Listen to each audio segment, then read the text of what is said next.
Después de sus estudios habituales del lugar donde él vivía, que era un lugar en Israel, Pablo fue enviado a Jerusalén para continuar sus estudios con los mejores doctores de la ley, en especial la del famoso rabino Gamaliel. Adquirió así una sólida formación teológica. Pablo tenía mucha información teológica, filosófica, jurídica, mercantil, lingüística. Hermano, Pablo era muy bueno para hablar diferentes lenguas. Hablaba el griego, hablaba el latín, hablaba hebreo y hablaba también arameo. Lo importante con Pablo es lo siguiente, que él era un fiel practicante de las leyes judaicas, de las leyes ceremoniales. Él era un fiel practicante de todo lo que tenían que ver a las leyes ceremoniales que apuntaban a Jesucristo. A manera de paréntesis, la conversión de Pablo, tal vez muchos de los que están acá, mis queridos amigos, ya la sabemos, pero la relato brevemente. Dice que iba en camino él hacia Damasco para apresar a algunos cristianos, para poner en prisión a los cristianos. Él iba con un propósito y era de encarcelar a los cristianos. Pablo llevaba un propósito, vaya macabro, un propósito diabólico. Cuando Jesucristo en el camino se le apareció como una luz y lo tumbó del caballo, se cayó Pablo y de esa luz sale una voz que le dice: Saulo, Saulo, ¿por qué me persigues? Pablo, en lugar de ponerse a alegar con la voz, le dice: Señor, ¿qué quieres que yo haga? Pregunto, ¿por qué Pablo inmediatamente le pregunta al Señor: ¿qué quieres que yo haga? Oh, Pablo ya tenía conocimiento un conocimiento teológico. Y según él, estaba en lo correcto en perseguir a los cristianos. Pablo, aunque equivocado, era fiel en sus creencias, pero ya tenía un conocimiento porque él había ido con los mejores rabinos para ser instruido. Entonces, la conversión, cuando él se encuentra con Cristo, Pablo se convierte y inmediatamente le dice: Señor, ¿qué quieres que yo haga? Ya no voy a alegar más, ya no voy a discutir más contigo, ya no te voy a perseguir. ¿Qué quieres que yo haga? Pablo no tuvo necesidad de un estudio bíblico. Pablo no tuvo necesidad de ser instruido por mucho tiempo antes de convertirse en un apóstol de Jesucristo. Ya había sido instruido antes. Ya había sido instruido por Gamaliel y otros rabinos, ya sabía, pero cuando él vino a encontrarse con Cristo, no le tocó más que reconocer que estaba equivocado al seguir a los cristianos. Y cuando Pablo se convierte en el apóstol de los gentiles, en el apóstol de los que no eran judíos, cuando Dios decide usarlo a él para eso, lo hace sabiendo que Pablo estaba preparado, muy bien preparado con lo que respecta a la ley ceremonial, a la ley que señalaba a Cristo como el futuro Salvador. Pablo estaba bien instruido, ya no tenía que trabajar mucho Dios, y no es que no hubiera querido trabajar, pero ya no tenía que ser gran cosa, ya estaba él preparado. Según el relato de los Hechos de los Apóstoles y varias de las epístolas del propio Pablo, el mismo Jesús fue el que se le apareció, le reprochó su conducta y lo llamó a convertirse en el apóstol de los gentiles y no de los judíos, y para predicar entre ellos su palabra. Es por eso que a Pablo se le llama el apóstol de los gentiles. En su compañía de Bernabé, que fue un compañero de viaje, Pablo inició desde Antioquía el primero de sus viajes misioneros, que lo llevó a cabo más o menos allá por el año 46 después de Cristo. Y llegó a Chipre y luego a diversas localidades de Asia Menor. Y en Chipre él fue donde tuvo ya sus primeros frutos como apóstol de Jesucristo. El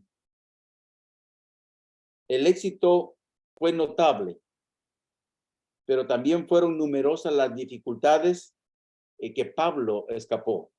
Estuvo a punto de morir muchas veces. Naufragó alguna vez cuando iba siendo trasladado como prisionero hacia Roma. En Listra lo apedrearon y escapó de la muerte solo porque sus lapidadores, solo porque los que lo apedrearon creyeron erróneamente que ya había muerto. Ya está muerto, lo vamos a dejar aquí.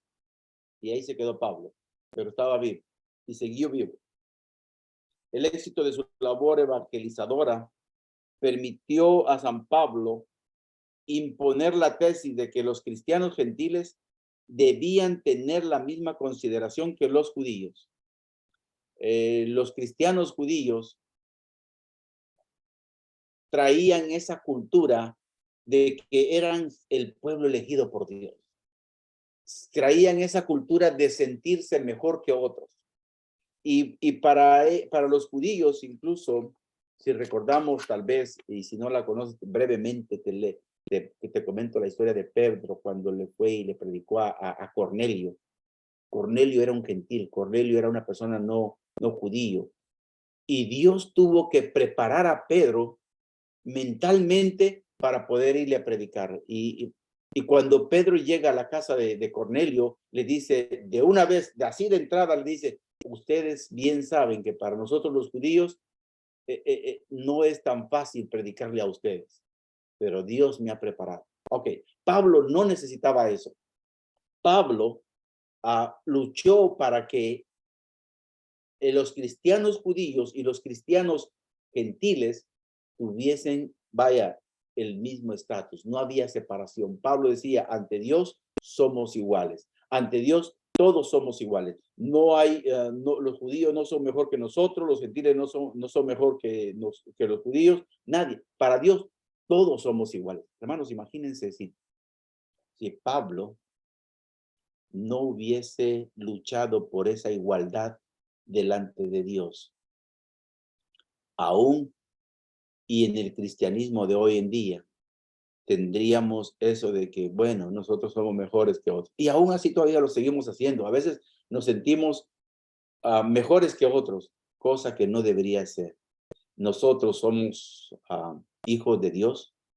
Por la gracia de Dios, todos somos llamados hijos de Dios. Por la gracia de Dios, todos podemos ser llamados hermanos de Jesucristo. Ahora, Pablo luchó para que se consideraran a los judíos y los gentiles iguales. Fue un profundo expositor de la ley mosaica y su importancia histórica. Pablo defendió que la redención operada por Cristo marcaba el definitivo ocaso de la ley de Moisés y rechazó que nosotros fuésemos obligados a practicar ceremonias judaicas. Y de eso está tratando el versículo 10 de Pablo. Y el versículo, y la última parte del versículo 9 también, donde dice que no volváis a los viejos rudimentos, a las cosas que ya son viejas. Eso señalaban a Cristo. En los últimos días de Pablo,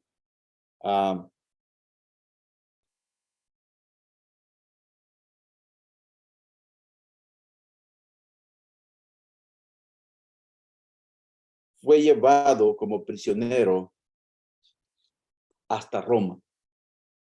Y es interesante, mi querido amigo, cómo la vida de Pablo, por 3 años, un poco más tal vez, él estuvo pasando de mano en mano de diferentes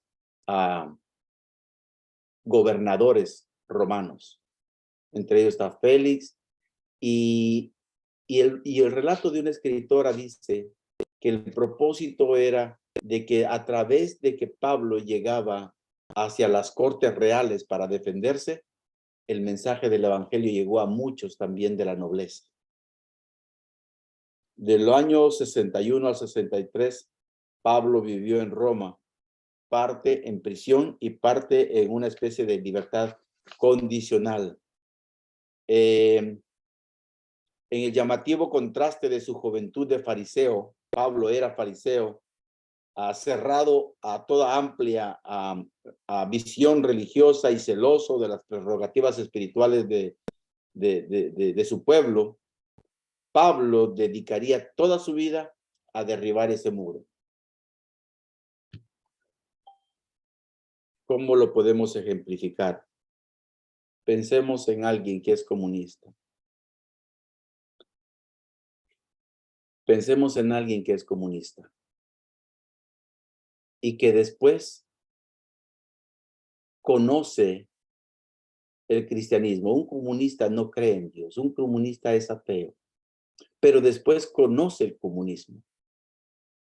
Perdón, después conoce el cristianismo.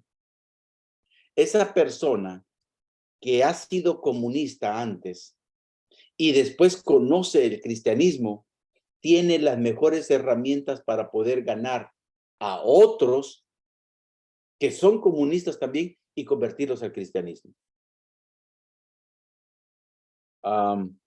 Esta semana escuchaba el testimonio de un pastor en Cuba. En su vida pasada, en el tiempo de la revolución, este pastor cubano dice que acostumbraba pues a andar con guardaespaldas. Bueno, era un militar de la revolución. Tenía un alto rango en la revolución. Y él andaba con guardaespaldas. Y en cierta ocasión iban en un vehículo militar. Y en la carretera había un señor, un miembro de la iglesia adventista, un señor que estaba pidiendo ride, que estaba pidiendo un aventón. Y como era del mismo pueblo, pararon y lo subieron. Pero en el automóvil militar llevaban un puerco. Y este cristiano, este adventista, este cristiano, analfabeto, porque era analfabeto, le dice, ¿y eso para qué es? Y le dice el militar, no lo vamos a comer.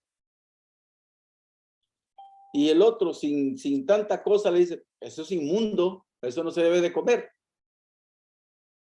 Y el militar le dijo, a mí no me importa que sea inmundo. Y si usted también se hace puerco, aunque sea inmundo, me lo como. Y llegaron al lugar y el señor se bajó. Pero a ese militar se le quedó esa palabra, inmundo. Y empezó a investigar. Y empezó a investigar y a estudiar la Biblia. Y de repente decidió ir a la iglesia. El primer día que llegó a la iglesia, llegó con sus armas y también llegó con su guardaespaldas. Pero después se convirtió. El gobierno comunista de Cuba lo rebajó a hacer los trabajos más humillantes en Cuba.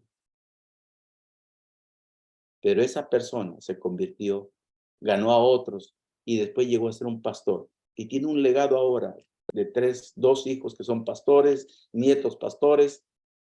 Llegó a ser presidente de una división de la organización en Cuba a raíz de su conversión. Pablo era un fariseo y estaba totalmente, era un fariseo celoso, era verdadero su creencia. Él creía, aunque estaba equivocado, era sincero. Pero ahora, él tenía las armas para derribar el muro que dividía a los gentiles y los judíos. Y es por eso que él empieza a hablar que ya no era necesario guardar los días, los meses, los tiempos y los años de la ceremonia judaica. Y esto arrojó luz para algunas prácticas concretas que los gálatas estaban entrando. ¿Qué era lo que sucedía, mi querido amigo? Los cristianos, los gálatas o los gentiles se estaban convirtiendo. Y ya habían unos cristianos judíos que estaban convertidos. Estos cristianos judíos creían que para en realidad convertirte en un buen cristiano o para adquirir la salvación, debía seguir guardando las leyes ceremoniales del pueblo de Israel. Estas fiestas, estas leyes ceremoniales de las que Pablo está hablando acá se encuentran plasmadas en el libro de Levíticos capítulo 23. Y eran fiestas anuales que los judíos celebraban todos los años. Hay que notar que en el capítulo 23 de Levítico se marcan las diferentes fiestas rituales que apuntaban al Salvador Jesucristo. Levítico 23, cuando tú vas a Levítico 23, lo puedes leer, hay diferentes. Y en esas fiestas habían un total de 7 días, que Levíticos habla de 7 días de reposo, pero no es un reposo como el que Dios instituyó desde la creación. Es un día de reposo, vaya, lo podemos como ejemplo, un día de reposo como se celebra, hoy estamos celebrando aquí, o mañana más bien se está celebrando el Labor Day Weekend, el Día del Trabajador. En otros países es en otra fecha, pero aquí se celebra mañana. Es feriado. La gran mayoría de gente no trabaja. Ok, entre estas fiestas estaba la Pascua y la fiesta de las Gavillas. Ahí habían 2 días de reposo. El día del Pentecostés y el día de la expiación era otra fiesta, y ahí habían otros 2 días de reposo, o sea, otros holidays, otros días para reposar. Y estaba la fiesta de las cabañas. En estas 3 fiestas anuales había días de reposo, no porque fuera el día de reposo que Dios había instituido, no. Eran días de reposo porque solamente eran que no debían trabajar. Algunas personas incluyen el día de reposo semanal en estas fiestas. Pero hermanos, hay que notar que estos días de reposo o estas fiestas fueron dadas a Moisés después de que el pueblo de Israel salió de Egipto de esclavitud. El día de reposo semanal fue instituido por Dios desde el día de la creación. Tenemos que separar eso. Génesis capítulo 2, versículos, capítulos 1 al 3, capítulo 2, versículos 1 al 3 dice, fueron pues acabados los cielos y la tierra, todo su ornamento. Y acabó Dios el día séptimo su obra que hizo y reposó el día séptimo de toda la obra que había hecho. Y bendijo Dios el día séptimo y lo santificó, porque en él reposó de todas las obras que había hecho. Cuando vamos a Éxodo capítulo 20, versículos 8 al 11, Dios le dice a Moisés el 4º mandamiento, que es parte de la ley moral de Dios. Acuérdate del día sábado para santificarlo. 6 días trabajarás y harás toda tu obra, mas el séptimo es reposo para Jehová tu Dios. No hagas en él obra alguna, tú, ni tu hijo, ni tu hija, ni tu criado, ni tu bestia, ni tu extranjero que está dentro de tus puertas. Y luego dice, reencalca, porque en 6 días, vean lo que dice, Éxodo 20, 11, está reencalcando de dónde surge el día de reposo. Porque en 6 días hizo Jehová los cielos y la tierra y todas las cosas que en ellos hay. Y reposó el día séptimo. Por tanto, Jehová bendijo el día de reposo y lo santificó. Bendijo el día sábado y lo santificó. Hay que poner eso en claro. Los días de reposo o los días feriados que el pueblo de Israel tenía no eran necesariamente el día de reposo o no tenían que ver nada con el día de reposo que Dios había instituido. Los días de reposo, los días feriados que el pueblo de Israel tenía, solo marcaban el futuro de un Salvador en el pueblo de Israel. Marcaban la esperanza de un futuro Salvador. Pero el día de reposo que Dios había instituido, marcaban el pasado, en el cual Dios lo había instituido. Entonces, hay una diferencia que debemos poner ahí. Aunque es cierto que Pablo en forma constante protestó contra volver al calendario ceremonial de los judíos, estaríamos equivocados si es que guardásemos el día de reposo que el Señor instituyó desde la creación para alcanzar méritos para obtener la salvación. Entonces tú preguntas, hermano, ¿para qué entonces guardamos el día de reposo? No lo guardamos para alcanzar méritos de adquirir, para poder alcanzar la salvación. Sabiendo que el hombre no es justificado por las obras de la ley, sino por la fe en Jesucristo, nosotros también hemos creído en Jesucristo. Pablo se hace perfectamente claro en el sentido de que el hombre no es justificado por las obras de la ley, sino por la fe en Jesucristo. Nosotros no podemos guardar ni el día de reposo, ni el resto de la ley de Dios para ganar méritos delante de Dios. Lo guardamos porque le agradecemos a Dios por todo por toda su bondad y por su gracia por la cual podemos ser salvos. O sea, lo haces en agradecimiento a Dios, no por querer ganar un favor de Dios. Lo haces en agradecimiento de que Dios ya nos ha otorgado la salvación. Guardar el sábado y los 9 mandamientos es una respuesta a la salvación, no una manera de alcanzar la salvación.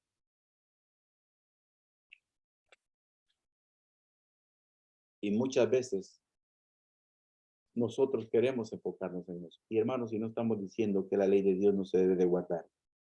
No. ¿Cuál es? Solo debemos preguntarnos, ¿cuál es mi propósito yo de guardar la ley de Dios? ¿La guardo porque quiero ganar su favor? No. La guardamos porque agradecemos todo lo que Él ya ha hecho por nosotros.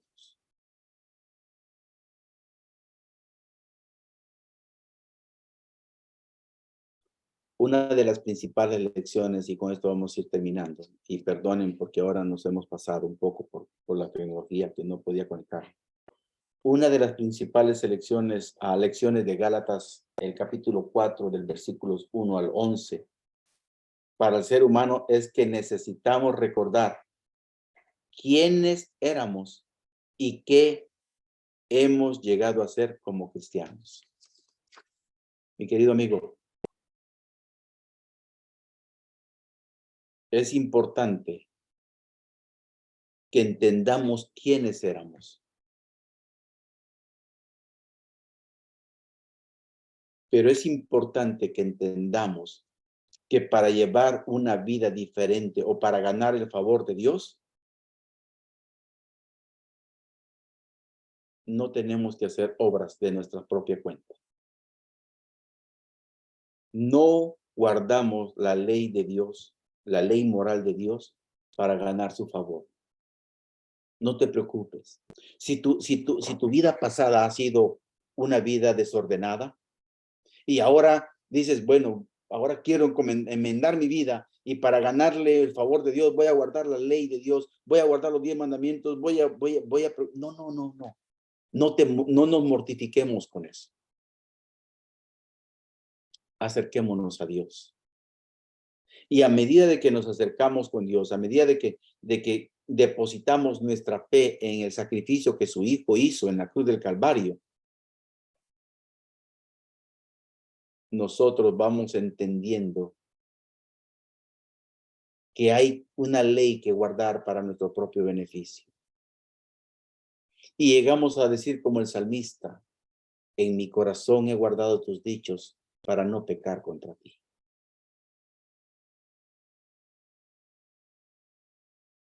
Dios no espera que tú hagas penitencias.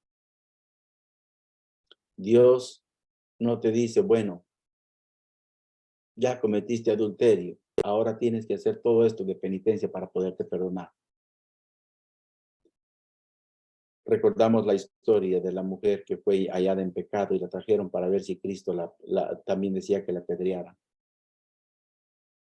Y cuando esa mujer estaba ahí, Cristo empezó a escribir en el suelo los pecados de muchos de ellos. Y poco a poco todos se fueron alejando. Y cuando se levantó esta mujer y vio que nadie había, y Jesucristo levantó la cabeza y vio que no estaba nadie, ¿dónde están los que te condenan? Jesucristo no le dijo a la mujer, bueno, yo sí te puedo condenar porque yo no tengo pecado. No. Jesucristo le dijo a ella, ni yo te condeno.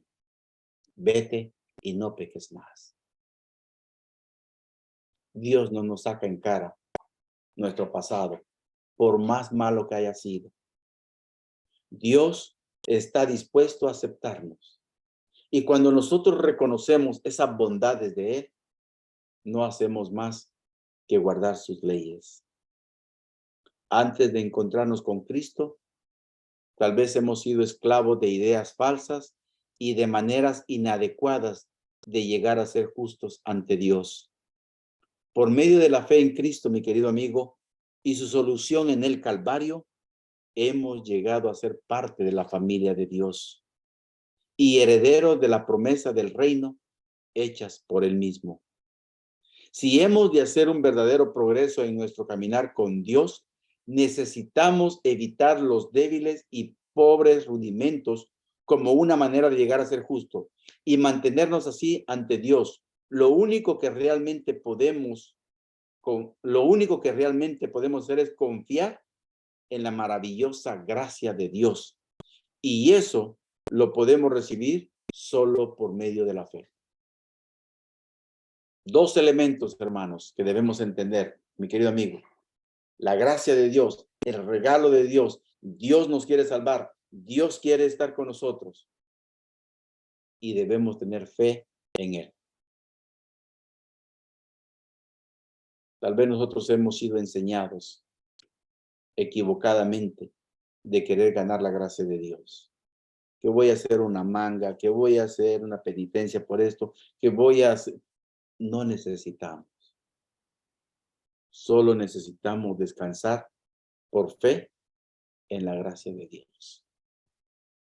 Y a medida que reconozcamos eso, vamos a ir entrándonos más y más y más, y vamos a comprender cuán grandes son las bondades y las maravillas que Dios quiere para cada uno de nosotros. Yo te invito a que si has estado restregándote tú mismo tu pasado porque ha sido no muy bueno, no te mortifiques más. Entrégate a Dios. Dale tu vida a Él y dile, Señor, borrón y cuenta nueva. Quiero caminar contigo. Gracias por tu perdón. Gracias por lo que has hecho por mí. Pero no te mortifiques queriendo ganar sus bondades, su misericordia, su perdón. No te mortifiques por eso. Dios ya hizo su parte para que tú y yo podamos ser salvos. Solo nosotros debemos poner un poquitito de esa parte en aceptar su salvación. Vamos a orar. Bendito Padre, gracias por tu Hijo que murió en la cruz del Calvario. Gracias porque por Él podemos ser salvos. A veces, Señor, nosotros nos desviamos y queremos ganar la salvación por nuestras propias manos, pero nosotros no podemos. A veces queremos ganar tu perdón haciendo algunas cosas que tú tampoco te agradan. Padre, solamente debemos depositarnos en ti. Solamente debemos estar en tus manos de amor. Tú ya diste a tu Hijo por cada uno de nosotros. Y por Él, por esa cruz que por esa sangre que Él derramó en la cruz del Calvario, podemos ser salvos. Gracias, Padre. Te pedimos que tú bendigas a cada persona aquí en este grupo esta mañana. Dales de tu paz y tu bendición. Por Jesús te lo pedimos todo. Amén. Hermanos, solo déjenme quitar a los del grupo de oración Ahora. Ok. Es el momento de nuestras peticiones y alabanzas. Vamos a seguir escuchando el eco se sigue escuchando el eco en el grupo de teléfono. ¿Cómo le hacemos?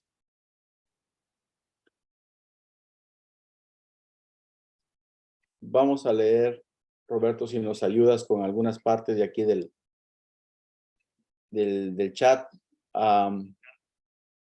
Aquí dice una persona, FY, buenos días a todos, feliz y agradecida por un día más de vida. Les pido oración por mi salud y la salud de mi familia. Oración por el tío Gregorio Velaga para que se le deshinche su pierna. Vamos a orar por Gregorio también. Luego está otro más. Buen día. Pido por mi familia, por la familia Cabrera. Gregorio Beleaga y la familia Cabrera. Freddy, buenos días. Sí, Roberto. Hermano, creo que Esthercita está también aquí con nosotros también. Okay. Si quiere, pregunta. te ayuda. Dígame. Podríamos entonces desconectarnos y ustedes se encargan del grupo de acá y yo me quedo con el grupo del teléfono. Sí, solamente déjame y corroboro con Esthercita. Lo que pasa es que yo estoy haciendo otra cosita también aquí al lado. Está bien. Para no Esthercita está disponible. O si no, ahorita encontramos a alguien que nos ayude. Permítame. Adelante, permítame. Ok. O el pastor Aguilar, no sé si está disponible también. Buen día, pido por mi familia Cabrera, Héctor, amén. Hermanos, quiero platicarle algo que nos sucedió ayer. Un testimonio. A ver, ¿quién es? Héctor Sanabria. Si le pudiésemos abrir el micrófono y quisiera compartir su testimonio. Adelante. Yo no sé si el grupo de inglés vaya a escuchar bien. Hola, buenos días. Buenos días. ¿Sí me escuchan? Claro sí, que Héctor. Dios les bendiga. Aquí estamos con mi esposa escuchando la palabra de Dios. Estamos sorprendidos. Algo que nos sucedió ayer. Primeramente, quiero darle verdad las gracias a Roberto que nos invitó a este grupo de oración. Ayer salimos con mi familia. Ya ahorita le mandé un video a Roberto por WhatsApp. Salimos con mi familia. Venía en la carretera. Estaba lloviendo. Yo le estoy saludando acá de México, del estado de Guerrero. Atención, mucha atención. ¿Se escucha? Se realiza al público en general que en casa de la profesora. Tantito voy a apagar el micrófono porque está acá un segundito.